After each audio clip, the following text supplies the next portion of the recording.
Binigyan ng Ombudsman ng 10 araw si Vice President Sara Duterte para sagutin ang reklamong isinampa ng Kamara.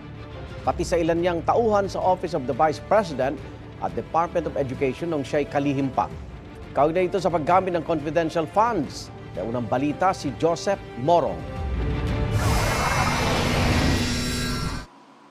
Pinasasagot ng Ombudsman si Vice President Sara Duterte at ilan itong tauhan sa Department of Education at Office of the Vice President tungkol sa inihaing reklamo ng House of Representatives kaugnay ng umuni maanumalyang paggamit ng confidential funds. Sa order na inisyu ngayon at eksesibong ipinakita sa GMA Integrated News, inatasan ng Ombudsman si Duterte na magbigay ng kanyang kontrasalaysay sa loob ng 10 araw.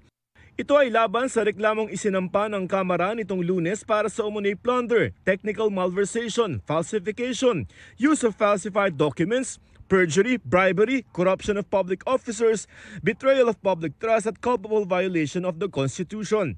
June 10 nang irekomenda ng House Committee on Good Governance and Public Accountability na sampahan ng reklamo si Duterte at iba pa dahil sa umuni maanumalyang paggamit ng 500 million pesos ng confidential funds ng Office of the Vice President at 112.5 million pesos na confidential funds naman ng Department of Education. Kabilang sa iba pang sinampahan ng reklamo ang Chief of Staff ni Duterte na si Atty. Zuleika Lopez, mga disbursing officer niya sa sina Edward Fajarda at Gina Acosta at Assistant Secretary niya na si Atty. Sunshine Fajarda.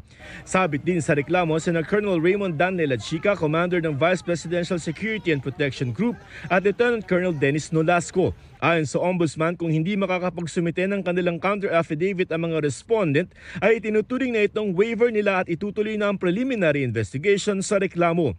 Sinusubukan namin kunan ng pahayag ang kampo ni VP Sara at ng iba pang mga respondent.